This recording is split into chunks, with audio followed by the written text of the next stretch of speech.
Life Without Principle by Henry David Thoreau. At a lyceum not long since, I felt that the lecturer had chosen a theme too foreign to himself, and so failed to interest me as much as he might have done. He described things not in or near to his heart, but toward his extremities and superficies. There was, in this sense, no truly central or centralizing thought in the lecture. I would have had him deal with his privatest experience, as the poet does.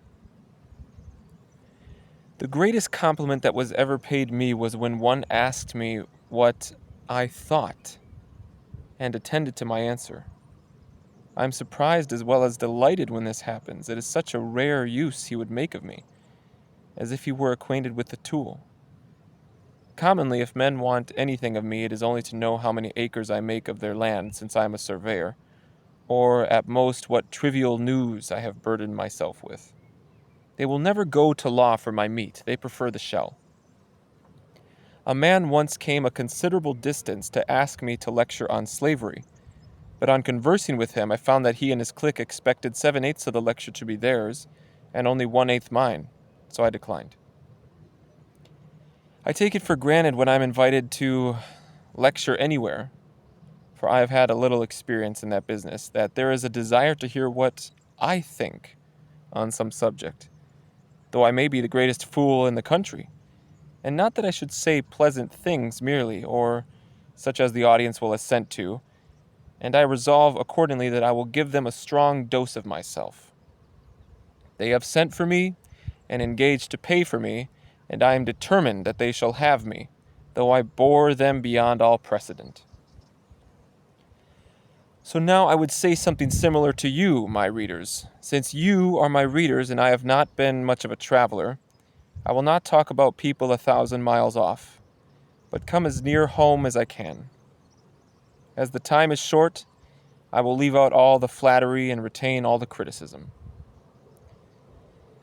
Let us consider the way in which we spend our lives. This world is a place of business. What an infinite bustle!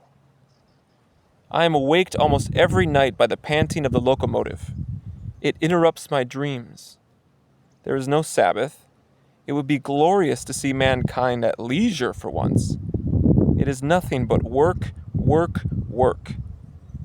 I cannot easily buy a blank book to write thoughts in. They are commonly ruled for dollars and cents. An Irishman, seeing me making a minute in the fields, took it for granted that I was calculating my wages.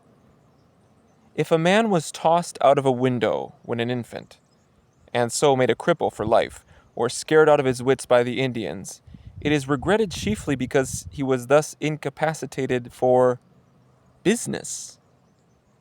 I think that there is nothing, not even crime, more opposed to poetry, to philosophy, aye, to life itself, than this incessant business. There is a coarse and boisterous money-making fellow in the outskirts of our town who is going to build a bank wall under the hill along the edge of his meadow. The powers have put this into his head to keep him out of mischief, and he wishes me to spend 3 weeks digging there with him. The result will be that he will perhaps get some more money to hoard and leave for his heirs to spend foolishly. If I do this, most will commend me as an industrious and hard-working man. But if I choose to devote myself to certain labors which yield more real profit, though but little money, they may be inclined to look on me as an idler. Nevertheless, as I do not need the police of meaningless labor to regulate me, and do not see anything absolutely praiseworthy in this fellow's undertaking any more than in many an enterprise of our own or foreign governments, however amusing it may be to him or them, I prefer to finish my education at a different school. If a man walk in the woods for love of them half of each day, he is in danger of being regarded as a loafer.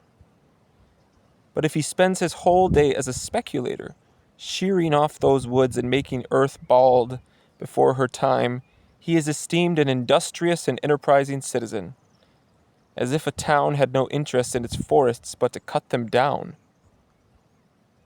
Most men would feel insulted if it were proposed to employ them in throwing stones over a wall and then in throwing them back, merely that they might earn their wages. But many are no more worthily employed now. For instance, just after sunrise one summer morning, I noticed one of my neighbors walking beside his team, which was slowly drawing a heavy hewn stone swung under the axle, surrounded by an atmosphere of industry. His day's work begun.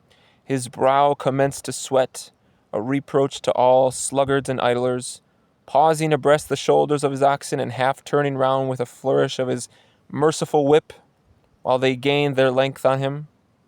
And I thought, such is the labor which the American Congress exists to protect. Honest, manly toil. Honest as the day is long. That makes his bread taste sweet, and keeps society sweet, which all men respect and have consecrated, one of the sacred band, doing the needful but irksome drudgery. Indeed, I felt a slight reproach because I observed this from the window and was not abroad and stirring about a similar business. The day went by, and at evening I passed the yard of another neighbor who keeps many servants and spends much money foolishly, while he adds nothing to the common stock. And there I saw the stone of the morning lying beside a whimsical structure intended to adorn this Lord Timothy Dexter's premises, and the dignity forthwith departed from the teamster's labor in my eyes. In my opinion, the sun was made to light worthier toil than this. I may add that his employer has since run off, in debt to a good part of the town, and after passing through Chancery, has settled somewhere else, there to become once more a patron of the arts. The ways by which you may get money, almost without exception, lead downward. To have done anything by which you earn money merely is to have been truly idle or worse. If the laborer gets no more than the wages which his employer pays him, he is cheated, he cheats himself. If you would get money as a writer or a lecturer, you must be popular, which is to go down perpendicularly. Those services which the community will most readily pay for, it is most disagreeable to render. You are paid for being something less than a man. The state does not commonly reward a genius any more wisely. Even the poet laureate would rather not have to celebrate the accidents of royalty. He must be bribed with a pipe of wine, and perhaps another poet is called away from his muse to gauge that very pipe. As for my own business, even that kind of surveying which I could do with most satisfaction, my employers do not want. They would prefer that I should do my work coarsely, and not too well, not well enough. When I observe that there are different ways of surveying, my employer commonly asks which will give him the most land, not which is most correct. I once invented a rule for measuring cordwood, and tried to introduce it in Boston. But the measurer there told me that the sellers did not wish to have their wood measured correctly, that he was already too accurate for them, and therefore they commonly got their wood measured in Charleston before crossing the bridge. The aim of the laborer should be not to get his living, to get a good job, but to perform well a certain work, and even in a pecuniary sense, it would be economy for a town to pay its laborers so well that they would not feel that they were working for low ends, as for a livelihood merely, but for scientific and even moral ends. Do not hire a man who does your work for money, but him who does it for love of it. It is remarkable that there are few men so well employed, so much to their minds, but that a little money or fame would commonly buy them off from their present pursuit. I see advertisements for active young men, as if activity were the whole of a young man's capital. Yet I have been surprised when one has with confidence proposed to me, a grown man, to embark in some enterprise of his, as if I had nothing, absolutely nothing to do, my life having been a complete failure hitherto. What a doubtful compliment this is to pay me. As if he had met me halfway across the ocean, beating up against the wind, but bound nowhere, and proposed to me to go along with him. If I did, what do you think the underwriters would say? No, I am not without employment at this stage of the voyage. To tell the truth, I saw an advertisement for able-bodied seamen when I was a boy, sauntering in my native port, and as soon as I came of age, I embarked. The community has no bribe that will tempt a wise man. You may raise money enough to tunnel a mountain, but you cannot raise money enough to hire a man who is minding his own business. An efficient and valuable man does what he can, whether the community pay him for it or not. The inefficient offer their inefficiency to the highest bidder and are forever expecting to be put into office. One would suppose that they were rarely disappointed. Perhaps I am more than usually jealous with respect to my freedom. I feel that my connection with and obligation to society are still very slight and transient. Those slight labors which afford me a livelihood, and by which it is allowed that I am to some extent serviceable to my contemporaries, are as yet commonly a pleasure to me, and I am not often reminded that they are a necessity. So far I am successful, but I foresee that if my wants should be much increased, the labor required to supply them would become a drudgery. If I should sell both my forenoons and afternoons to society, as most appear to do, I am sure that, for me, there would be nothing left worth living for. I trust that I shall never thus sell my birthright for a mess of pottage. I wish to suggest that a man may be very industrious and yet not spend his time well. There is no more fatal blunderer than he who consumes the greater part of his life getting his living. All great enterprises are self-supporting. The poet, for instance, must sustain his body by his poetry, as a steam planing mill feeds its boilers with the shavings it makes. You must get your living by loving. But as it is said of the merchants that 97 in 100 fail, so the life of men generally tried by this standard is a failure, and bankruptcy may be surely prophesied. Merely to come into the world the heir of a fortune is not to be born, but to be stillborn, rather.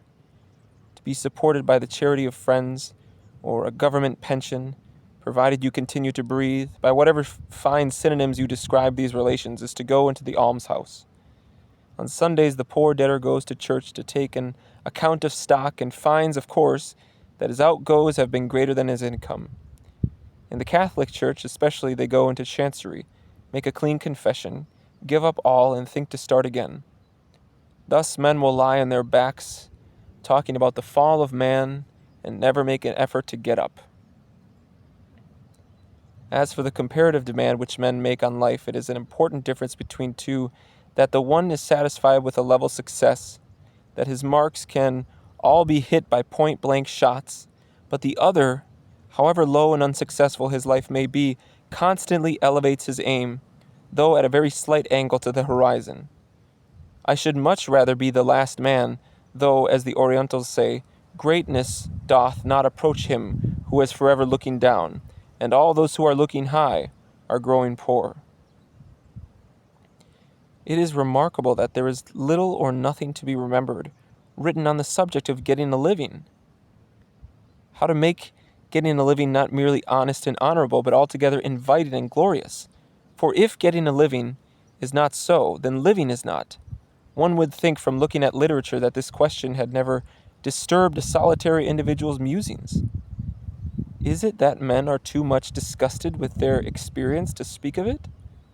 The lesson of value which money teaches, which the author of the universe has taken so much pains to teach us, we are inclined to skip altogether. As for the means of living, it is wonderful how indifferent men of all classes are about it, even reformers, so-called, whether they inherit or earn or steal it. I think that society has done nothing for us in this respect, or at least has undone what she has done. Cold and hunger seem more friendly to my nature than those methods which men have adopted and advised to ward them off.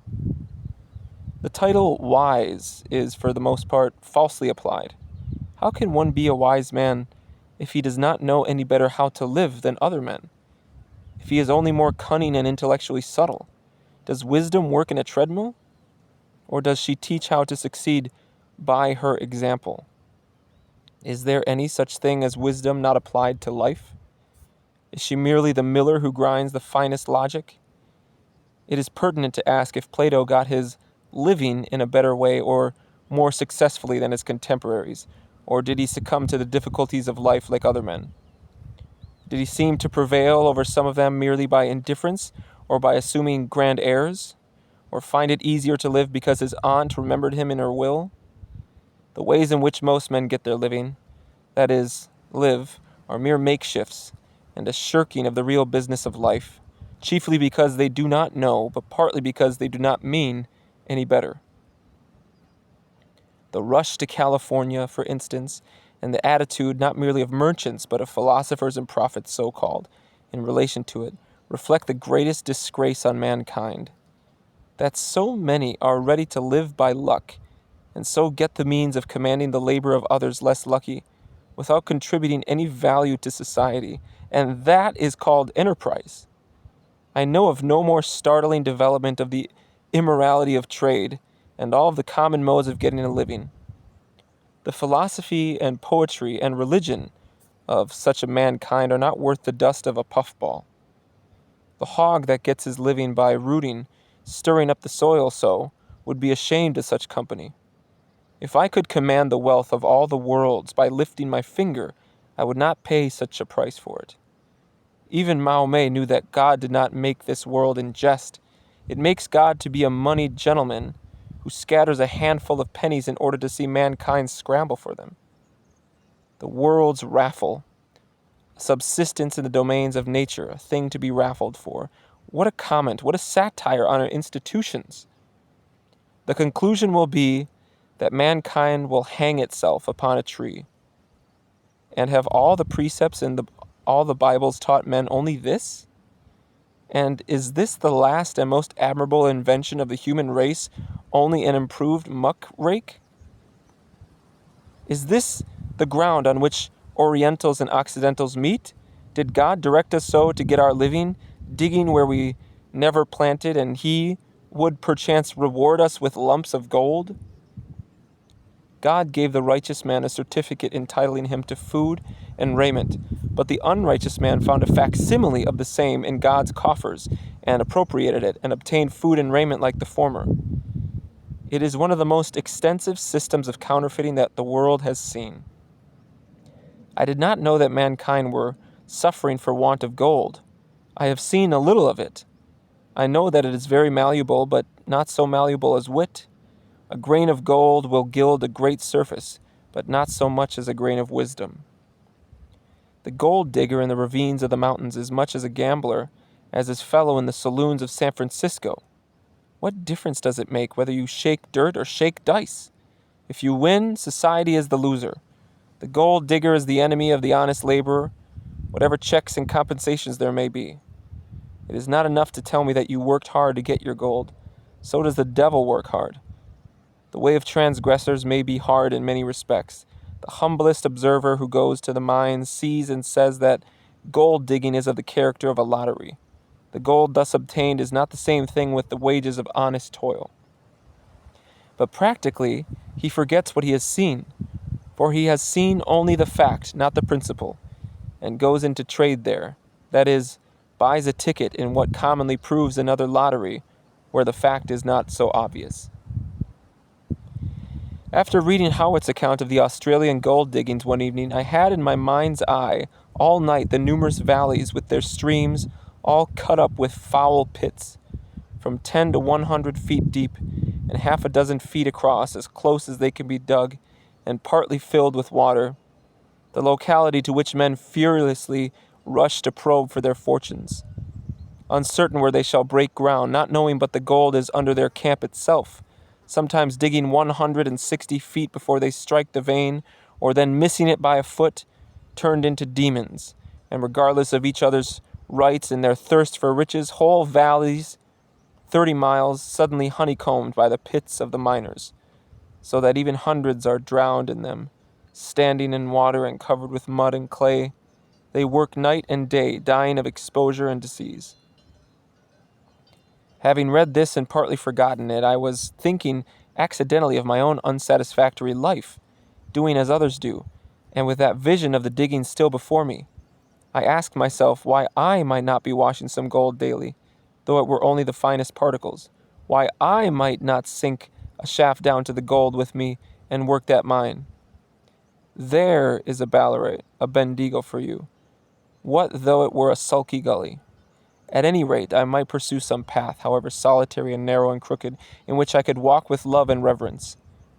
Wherever a man separates from the multitude, and goes his own way in this mood, There indeed is a fork in the road, though ordinary travelers may see only a gap in the paling. His solitary path across lots will turn out the higher way of the two. Men rush to California and Australia as if the true gold were to be found in that direction, but that is to go to the very opposite extreme to where it lies. They go prospecting farther and farther away from the true lead, and are most unfortunate when they think themselves most successful. Is not our native soil auriferous? Does not a stream from the Golden Mountains flow through our native valley? And has not this, for more than geologic ages, been bringing down the shining particles and forming the nuggets for us?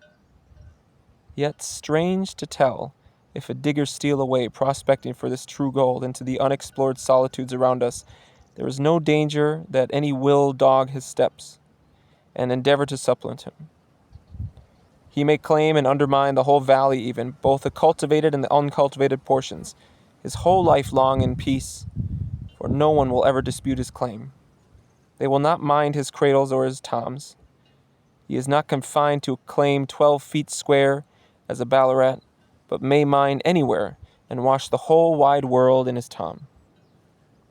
Howitt says of the man who found the great nugget which weighed 28 pounds at the Bendigo diggings in Australia, quote, "He soon began to drink, got a horse, and rode all about, generally at full gallop, and, when he met people, called out to inquire if they knew who he was, and then kindly informed them that he was the bloody wretch that had found the nugget. At last he rode full speed against a tree, and nearly knocked his brains out." End quote. I think, however, there was no danger of that, for he had already knocked his brains out against the nugget. Howitt adds, quote, "He is a hopelessly ruined man," end quote. But he is a type of the class. They are all fast men. Here are some of the names of the places where they dig: Jackass Flat, Sheep's Head Gully, Murderer's Bar, etc. Is there no satire in these names? Let them carry their ill-gotten wealth where they will. I am thinking it will still be Jackass Flat, if not Murderer's Bar, where they live. The last resource of our energy has been the robbing of graveyards on the Isthmus of Darien, an enterprise which appears to be but in its infancy, for, according to late accounts, an act has passed its second reading in the legislature of New Granada, regulating this kind of mining, and a correspondent of the Tribune writes, quote, "In the dry season, when the weather will permit of the country being properly prospected, no doubt another rich guacas, that is graveyards, will be found," end quote. Immigrants, he says, quote, "do not come before December. Take the Isthmus route in preference to the Boca del Toro one. Bring no useless baggage, and do not cumber yourself with a tent, but a good pair of blankets will be necessary. A pick, shovel, and axe of good material will be almost all that is required," end quote. Advice which might have been taken from the Burker's Guide. And he concludes with his line in italics and small capitals, quote, "If you are doing well at home, stay there," end quote, which may fairly be interpreted to mean, quote, "If you are getting a good living by robbing graveyards at home, stay there," end quote. But why go to California for a text? She is the child of New England, bred at her own school and church. It is remarkable that among all the preachers there are so few moral teachers. The prophets are employed in excusing the ways of men.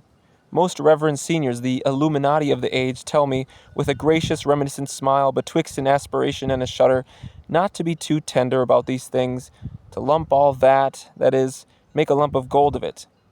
The highest advice I have heard on these subjects was groveling. The burden of it was, "It is not worth your while to undertake to reform the world in this particular. Do not ask how your bread is buttered. It will make you sick if you do," and the like. A man had better starve at once than lose his innocence in the process of getting his bread. If within the sophisticated man there is not an unsophisticated one, then he is but one of the devil's angels. As we grow old, we live more coarsely. We relax a little in our disciplines, and to some extent cease to obey our finest instincts. But we should be fastidious to the extreme of sanity, disregarding the gibes of those who are more unfortunate than ourselves. In our science and philosophy even, there is commonly no true and absolute account of things. The spirit of sect and bigotry has planted its hoof amid the stars. You have only to discuss the problem, whether the stars are inhabited or not, in order to discover it. Why must we daub the heavens as well as the earth? It was an unfortunate discovery that Dr. Kane was a Mason and that Sir John Franklin was another. But it was a more cruel suggestion that possibly that was the reason why the former went in search of the latter. There is not a popular magazine in this country that would dare to print a child's thought on important subjects without comment. It must be submitted to the DDs. I would it were the Chickadees. You come from attending the funeral of mankind to attend a natural phenomenon. A little thought is sexton to all the world. I hardly know an intellectual man, even, who is so broad and truly liberal that you can think aloud in his society. Most with whom you endeavor to talk soon come to a stand against some institution in which they appear to hold stock, that is, some particular, not universal way of viewing things. They will continually thrust their own low roof with its narrow skylight between you and the sky, when it is the unobstructive heavens you would view. Get out of the way with your cobwebs. Wash your windows, I say. In some lyceums they tell me that they have voted to exclude the subject of religion. But how do I know what their religion is, and when I am near to or far from it? I have walked into such an arena and done my best to make a clean breast of what religion I have experienced, and the audience never suspected what I was about. The lecture was as harmless as moonshine to them, whereas if I had read to them the biography of the greatest scamps in history, they might have thought that I had written the lives of the deacons of their church. Ordinarily, the inquiry is, "Where did you come from?" or "Where are you going?" That was a more pertinent question which I overheard one of my auditors put to another once. "What does he lecture for?" It made me quake in my shoes. To speak impartially, the best men that I know are not serene, a world in themselves. For the most part, they dwell in forms and flatter and study effect only more finely than the rest. We select granite for the underpinning of our houses and barns. We build fences of stone, but we do not ourselves rest on an underpinning of granite truth, the lowest primitive rock. Our sills are rotten. What stuff is the man made of who is not coexistent in our thought with the purest and subtlest truth? I often accused my finest acquaintances of an immense frivolity, for while there are manners and compliments we do not meet, we do not teach one another the lessons of honesty and sincerity that the brutes do, or of steadiness and solidity that the rocks do. The fault is commonly mutual, however, for we do not habitually demand any more of each other. That excitement about Kossuth, consider how characteristic but superficial it was. Only another kind of politics or dancing. Men were making speeches to him all over the country, but each expressed only the thought or the want of thought of the multitude. No man stood on truth. They were merely banded together, as usual, leaning on another, and all together on nothing, as the Hindus made the world rest on an elephant, the elephant on a tortoise, and the tortoise on a serpent, and had nothing to put under the serpent. For all the fruit of that stir we have the Kossuth hat. So hollow and ineffectual for the most part is our ordinary conversation. Surface meets surface. When our life ceases to be inward and private, conversation degenerates into mere gossip. We rarely meet a man who can tell us any news which he has not read in a newspaper or been told his neighbor.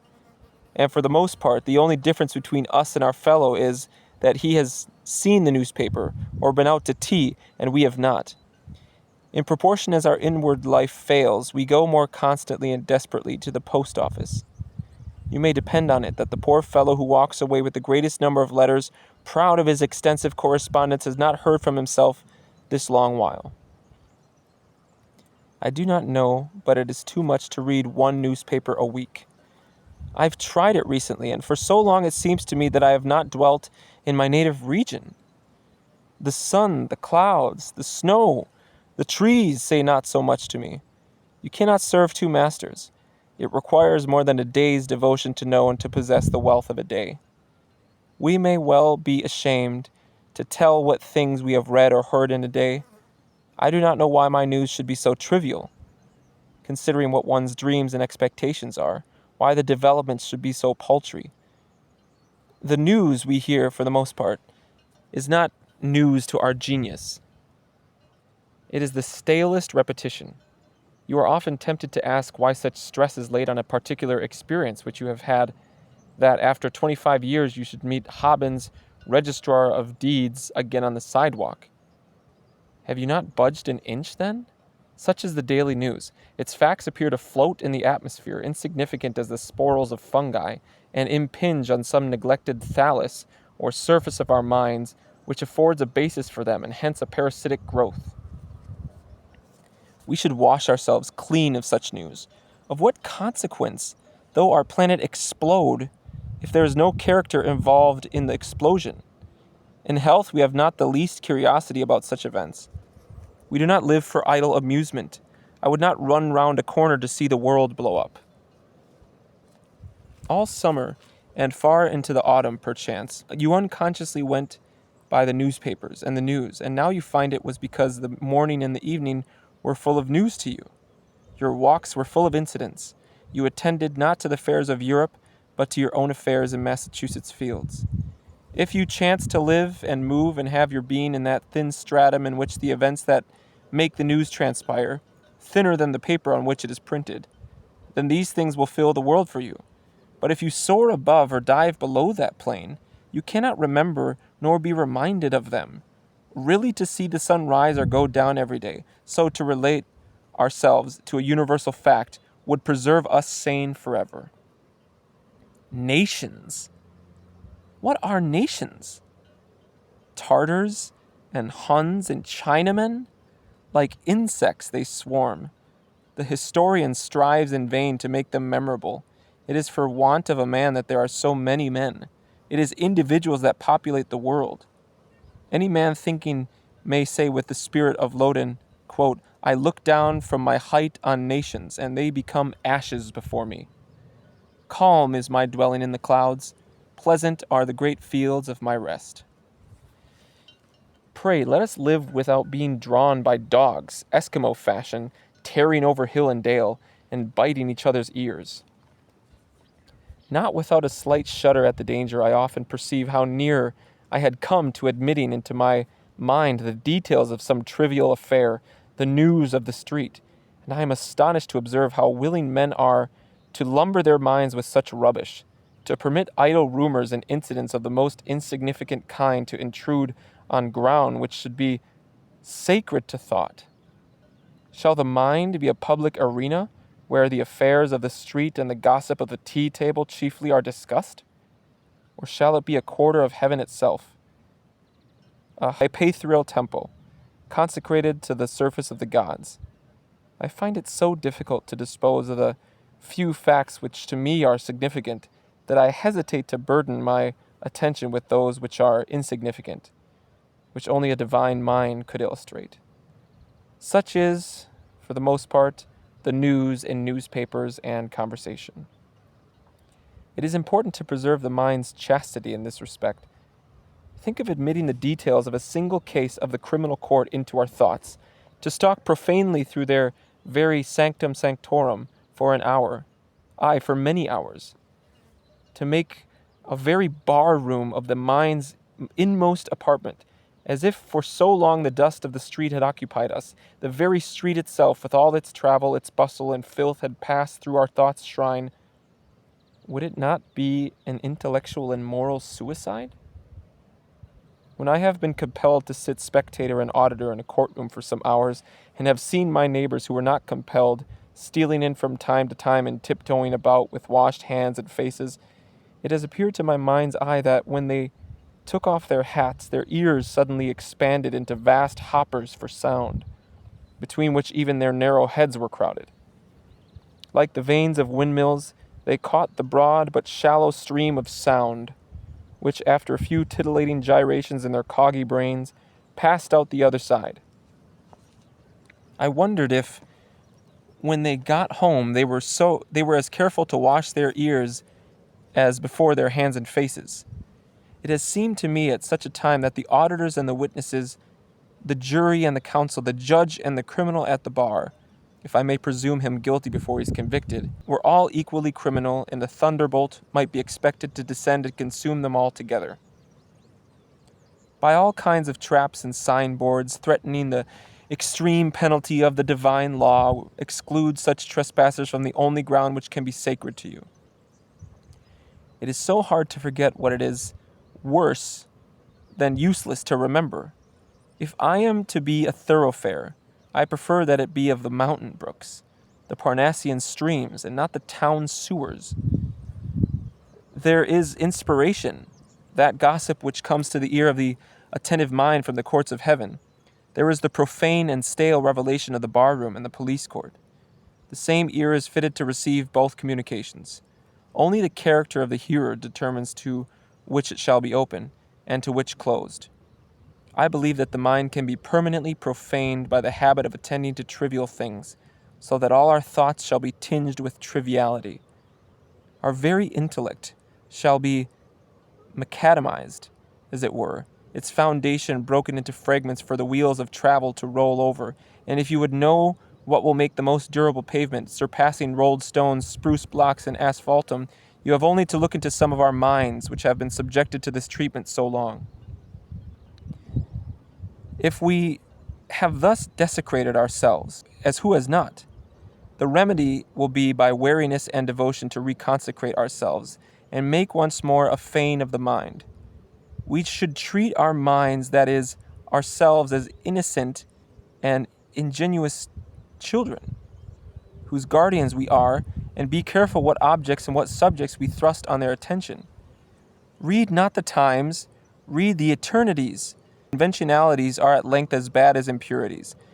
Even the facts of science may dust the mind by their dryness, unless they are in a sense effaced each morning, or rather rendered fertile by the dews of fresh and living truth. Knowledge does not come to us by details, but in flashes of light from heaven.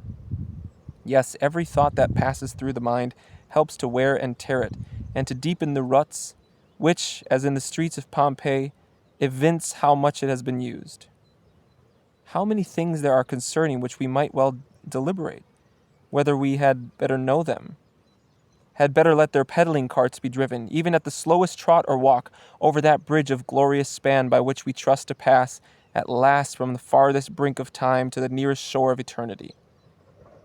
Have we no culture, no refinement, but skill only to live coarsely and serve the devil?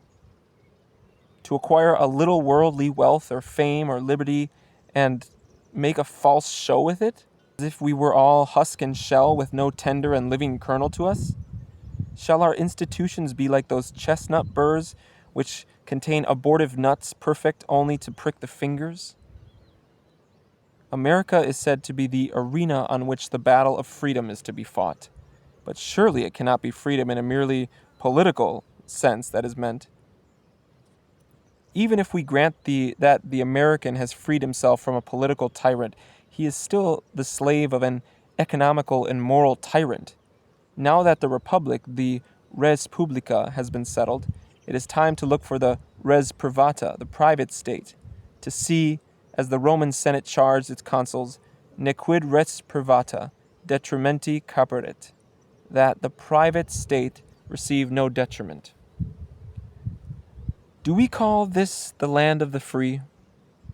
What is it to be free from King George and continue the slaves of King Prejudice?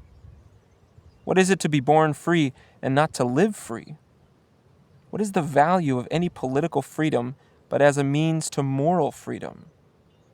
Is it a freedom to be slaves, or a freedom to be free of which we boast?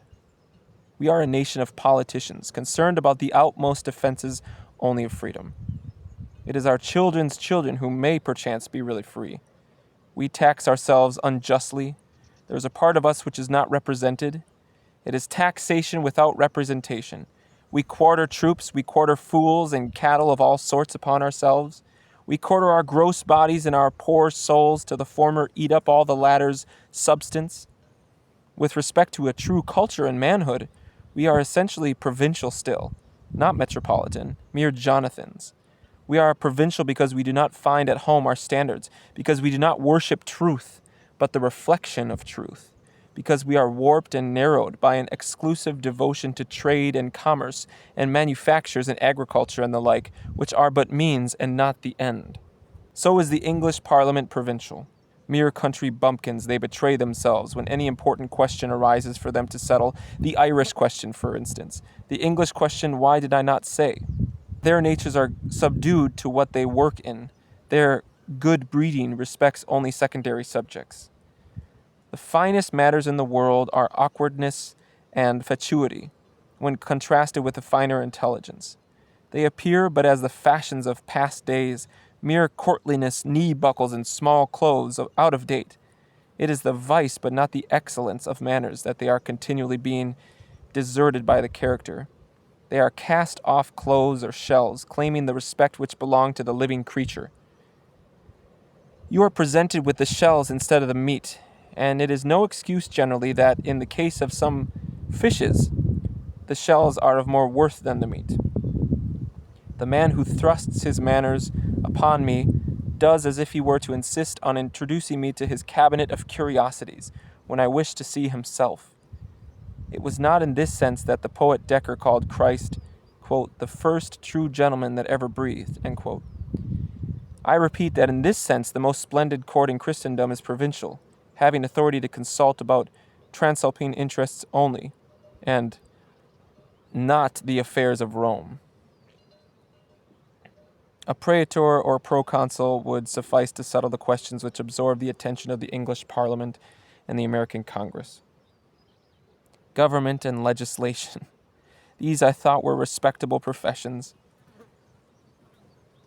We have heard of heaven-born Numas, Lycurguses, and Solons in the history of the world, whose names at least may stand for ideal legislators.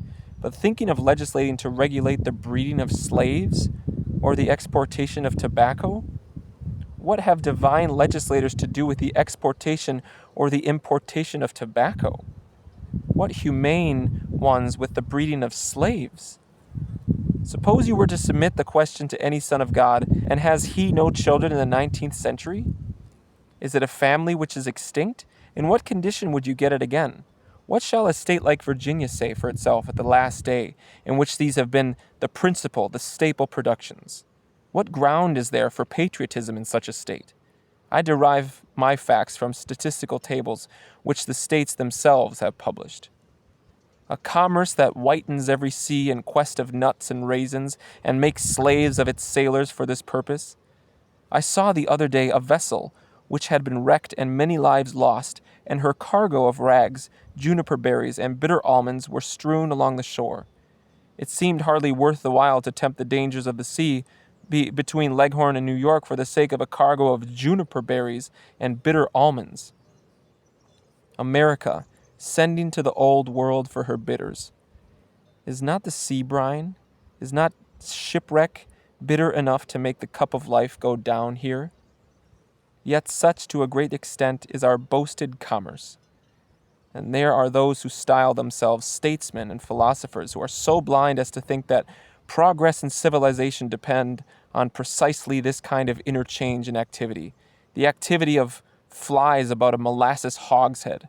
Very well, observes one, if men were oysters, and very well, answer I, if men were mosquitoes. Lieutenant Herndon, whom our government sent to explore the Amazon, and it is said to extend the area of slavery, observed that there was wanting there, quote, an industrious and active population who know what the comforts of life are and who have artificial wants to draw out the great resources of the country, end quote. But what are the artificial wants to be encouraged? Not the love of luxuries like the tobacco and slaves of, I believe, his native Virginia, nor the ice and granite and other material wealth of our native New England, nor are the great resources of a country that fertility or barrenness of soil which produces these. The chief want in every state that I have been into was a high and earnest purpose in its inhabitants. This alone draws out the great resources of nature, and at last taxes her beyond her resources, for man naturally dies out of her. When we want culture more than potatoes, and illumination more than sugar plums, then the great resources of a world are taxed and drawn out, and the result or staple production is, not slaves nor operatives, but men, those rare fruits called heroes, saints, poets, philosophers, and redeemers.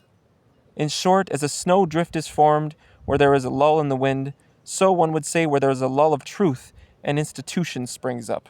But the truth blows right on over it, nevertheless, and at length blows it down. What is called politics is comparatively something so superficial and inhuman that practically I have never fairly recognized that it concerns me at all. The newspapers, I perceive, devote some of their columns specially to politics or government without charge, and this, one would say, is all that saves it. But as I love literature, and to some extent the truth also, I never read those columns at any rate. I do not wish to blunt my sense of right so much.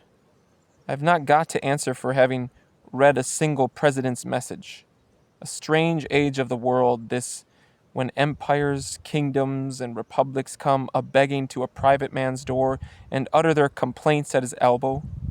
I cannot take up a newspaper, but I find that some wretched government or other, hard pushed, and on its last legs is interceding with me, the reader, to vote for it, more importunate than an Italian beggar, and if I have a mind to look at its certificate made perchance by some benevolent merchant's clerk, or the skipper that brought it over, for it cannot speak a word of English itself, I shall probably read of the eruption of some Vesuvius, or the overflowing of some Po, true or forged, which brought it into this condition. I do not hesitate in such a case to suggest work or the almshouse, or why not keep its castle in silence, as I do commonly. The poor president, what with preserving his popularity and doing his duty, is completely bewildered. The newspapers are the ruling power. Any other government is reduced to a few Marines at Fort Independence. If a man neglects to read the Daily Times, government will go down on its knees to him, for this is the only treason in these days. Those things which now most engage the attention of men as politics and the daily routine are, it is true, vital functions of human society, but should be unconsciously performed like the corresponding functions of the physical body. They are infrahuman, a kind of vegetation. I sometimes awake to a half-consciousness of them going on about me as a man may become conscious of some of the processes of digestion in a morbid state, and so have dyspepsia, as it is called. It is as if a thinker submitted himself to be rasped by the great gizzard of creation. Politics is, as it were, the gizzard of society, full of grit and gravel, and the two political parties are its two opposite halves, sometimes split into quarters, it may be, which grind on each other. Not only individuals, but states have thus a confirmed dyspepsia, by which expresses itself, you can imagine, by what sort of eloquence. Thus our life is not altogether a forgetting, but also, alas, to a great extent, a remembering of that which we should never have been conscious of, certainly not in our waking hours. Why should we not meet, not always as dyspeptics, to tell our bad dreams, but sometimes as eupeptics, to congratulate each other on the ever-glorious morning? I do not make an exorbitant demand, surely.